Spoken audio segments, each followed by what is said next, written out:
Hello, good day. Today I have here one C2N Commodore cassette deck in the box and one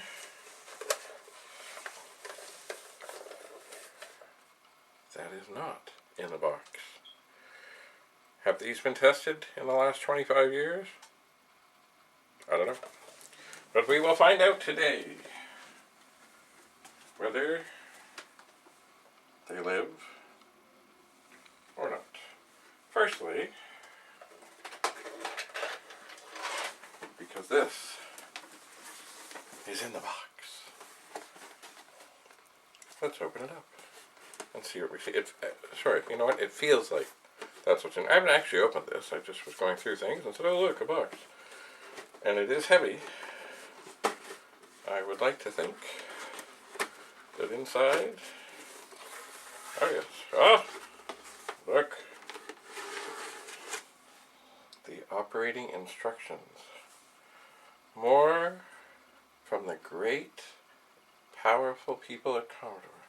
A little wee book. This is about the size of the book that first came with the first Commodore pets. Oh, it's been ages, but Sheldon is here. And inside this box, by the way, Sheldon is a cat. In case you're not, oh, hello, Sheldon. And inside we find, oh, boy, that's pretty lovely. Look, it's a data set. And, oh, hi, Sheldon. Hi, Sheldon. It's not perfect in terms of cosmetics, but it's pretty okay. Nothing a Magic Clean, Mr. Clean Magic Eraser could not fix.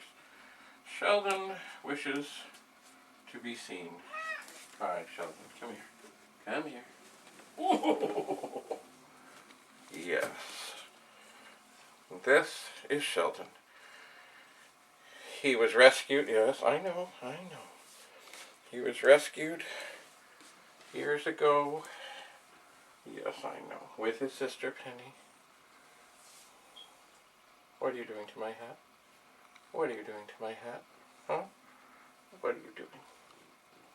Yes, I know. It's been a long time since you've come to see us. Sheldon is, I guess he's about 5. There's the little kitty. And he has a very big purr on him. Yes, he does. And for quite a while, every time I would press record, he would appear. Hey, why are you biting at me? Why are you biting at me? Am I not petting you enough? What's wrong here? But Sheldon, we have to check out these data sets. Yes, we do. We need to check out these data sets. Okay, Sheldon, I know, but we're going to get down. No, Sheldon, don't push so much. Okay, there you go. There's Mr. Sheldon. Okay, nice kitty. Yes, nice kitty. I got to check out these data sets. One of them came right out of the box. He is not impressed. He is not. Okay, Sheldon, why don't you go find Penny? Go find Penny and bring her back here. No. Go find Penny. Here, I'll put you down gently. There you go. Go find Penny. Bring her back here. Yes, I know. Go find Penny. I know. Go find Penny. So, Sheldon, go find Penny. So you know, I know I have spoken of, he's still here, the X10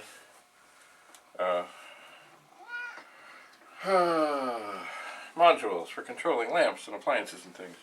And I do have some, but right now I'm not got anything hooked up. So when I want, hello Sheldon, yes I know. When I want to turn on the power bars here, this is my high-tech device. It's an old drafting brush. And I reach down. Oh. And power comes on. And then I put it back. I do. Oops, excuse me. Okay, so. Oh, look. It's a mega race, but we don't want a mega race right now. So, let's wait for the explosion. Hello, Sheldon. I know. So I'm going to turn this off. We are going to use the Vic-20 to test these, though. And I am going to pull out. Wait, it almost feels like it's been hermetically sealed or welded in there. Ooh, my word. Okay, there. So, there it is. From Commodore. Vic-20 made in Hong Kong. Omega Race. If you have not played this, you should. It's worth the price of admission. I mean, if you have a Vic-20 and all. If you don't, well, it might not be worth getting a Vic-20 just to play it, but, you know. So, I'm going to set this down here. And this dataset is the one that was not in the box. But it looks good. So, I'm going to turn on the power on the Vic-20. Up comes the screen. And I suppose, first thing, okay, I hear things. When I press rewind, I hear things. When I press fast forward, I hear things. When I press eject, it ejects. And when I press play, it plays. So, you might have been here a while ago when we tested some science programs. And I think we're going to try one of these because I know this worked. We're going to try MAV, which off the top of my head, oops, I've just done the shift run stop key and it tells me to press play on tape. So I don't remember what the MAV was. Maybe it's in here.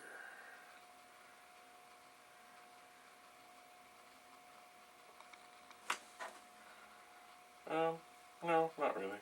I mean, it might be, but I don't see anything mentioned here. But, oh, it did work, and it says it has found it, and it is loading. So this tape deck is looking promising. When I first started on the PEP, the tape decks were inside the machine, and they were black. There is an old dataset. This was not one from inside the original PETs, and I can tell you that because it has a long cord. The ones that come, or that you find, that have a really short little cord, they were mounted inside. Oh, okay, so this tape deck has worked. We have found elementary science. We will press return. I will get instructions for, oh right, mineral, vegetable, the words I can never say properly. So a quiz. Does bottle come from animal, mineral, or vegetable? I will say it is a mineral, and I am correct. Woo-hoo. Does glass? I will say mineral. I am correct. Sand cakes.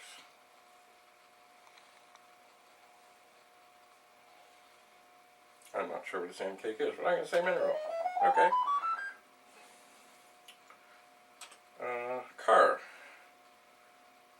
Mineral. Oh, ooh, we're 4 for 4 and it's all been minerals. Truck. I'm going to say mineral. Oh, 5 for 5, all minerals. Does man. That would be animal. Yay. Leaf. Vegetable. Oh, the tension grows. Strawberry. Vegetable. Cotton dress. Vegetable. I think we just have 1 or 2 more here, don't worry. Does water.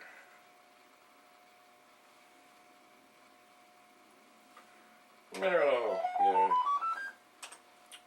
Your final score is 10 right and 0 wrong. That makes 100%. Woohoo! And more importantly, the data set is working. So, we're going to carefully turn this off, pop this out. Here, by the way, is the tape.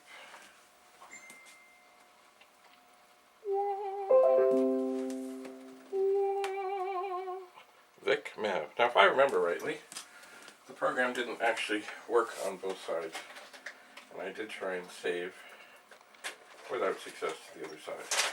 That could be because of dataset troubles, or other things. One thing I do notice on here, and I may worry about it or not, is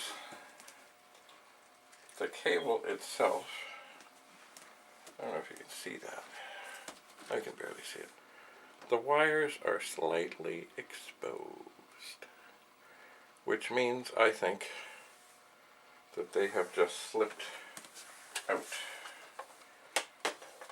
Probably because somebody pulled at them. This has a tiny little thing. I'm not sure I can do much about this right now. I really don't want to lose the nut on the other. Oh, well, I've got it open now.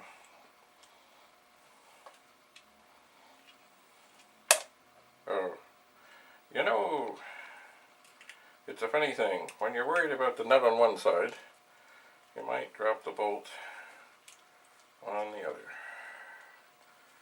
Well, maybe the nut is affixed there.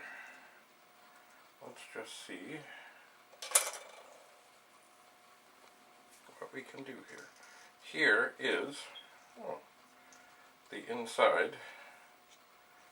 Let me see if I can do this without hurting anything. Here is the inside of the connector. It has many wires. It looks kind of okay. It has a big ground strap thing. I never really used them. I'm not sure why.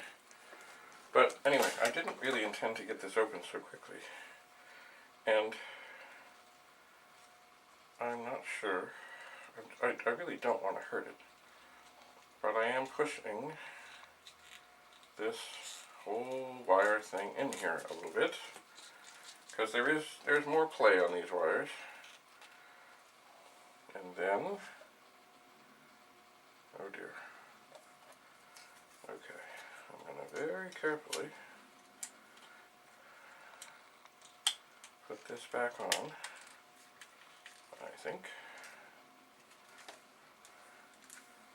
And then put this tiny, tiny screw back in, and hopefully it goes into the nut just fine, and everything is, as they would say, tickety-boo. So, it seems we're okay. For if you notice now, the wire is inside. There are no exposed wires. Except, of course, for the ground strap, which I never really used. But I suppose it was there for a good reason. So, here is dataset number 1, and it is happy, and it is working. Let us look at number 2. The one that was in, now it's not the prettiest of boxes, but it's still in the box with the manual. This one, the wire, it's okay. The ground strap's a little wrapped around things, but the wires are not sticking out. So, let's see what happens. One of the things I find with most things from Commodore, first of all, the plugs only fit one way, which is good. But also, most of the time, if you see a little Commodore logo, that means up. And then it fits, and it's good. So, this data set, I'm going to first test the rewind, because I didn't rewind the tape.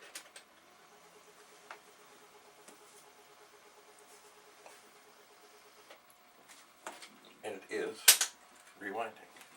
I'm going to press the shift run stop, which that, on other things, it means it loads the first program from a disk. On this, it means it loads from tape. And then, it runs the program. So, here, while we're waiting, here are the instructions, which is a massive 16 pages. If you are experiencing problems with your cassette deck, either mechanical or electronically, return it to the dealer from whom it was purchased. If the cassette deck is faulty and in warranty, he will replace it for you. Gee, what if it's a woman? What will she do? There are some test programs in here. Cassette maintenance. Be careful to rewind all tapes to the beginnings after use, as this protects the recording from abrasion and contamination. Do not store or place any tapes near strong magnetic fields, such as may occur near loudspeakers or large motors. Ah, it has found the program. It is loading. The cassette uses magnetic heads to record and retrieve the information on the cassette tapes. These heads tend to accumulate residue and dirt from the tape as the tape moves across them. After a period of time, the accumulation lifts the tape slightly away from the heads, drastically degrading the signal from the head. Therefore, the following procedure should be used after every 10 to 20 hours of tape playing time to ensure the cassette continues to read and write reliably. Look at that. Well, the program has started, so we'll just quickly go through the quiz. Chalk, mineral, oops, pearl, mineral, haste makes waste, one wrong. Fur, animal.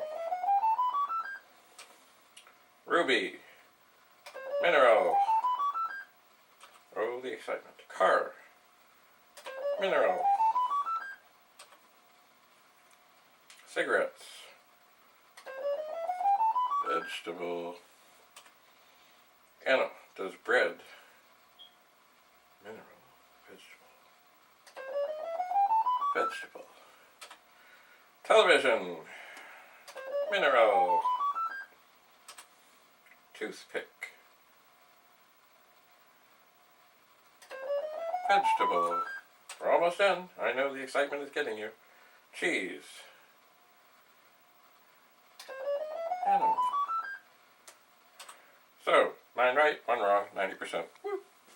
Now, as I have this here, and I have this cassette deck, which I want to test out, and knowing that this program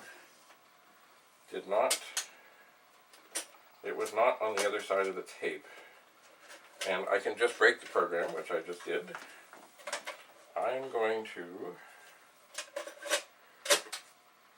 I have rewound, I'm going to fast forward, I'm going to reset the counter to about 10, because that would get me off the leader. And then, oh wait, I know what's going to stop me. Right. I had a little wee thing of tape here. Oh dear. Did I put it away? Okay. I must have moved it or used it or something, because it's not here. So that I was just about to do, I'm not going to do. So what do we have here?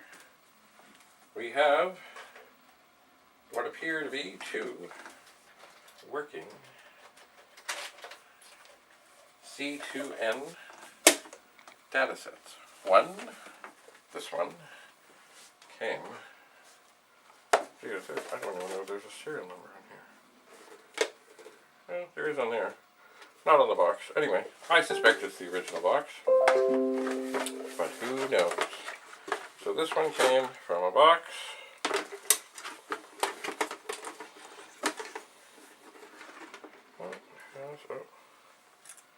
There we go. This one came from a box with its little booklet, which is always exciting reading.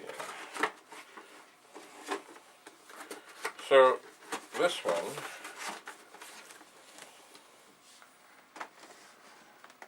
and who knows, maybe the other one, which is right here. Both look pretty fine. Of course, I will give them a once-over with, yes, a magic eraser to make them shiny and beautiful, which, of course, they pretty much are. But, you know, 25 years or more, little things happen. So these things, as it's unlikely I'm ever going to use one, at least one of them I might put on eBay. I might. Because someone out there is looking for a Datasette. I may keep one because, you know what, somewhere around here I have some original pet diagnostics for the old pets that you load off tape. So having a Datasette that I trust is good. As you know, I have others. The one I just showed you that is not working. So, doesn't mean it won't, doesn't mean it can't, but right now it isn't. So, for this moment, our Datasette explorations have been successful, and there's not much more to say. So, keep your eyes on eBay. You might find a Datasette up for sale soon. Perhaps. Thank you for coming. Until we meet again. Bye for now.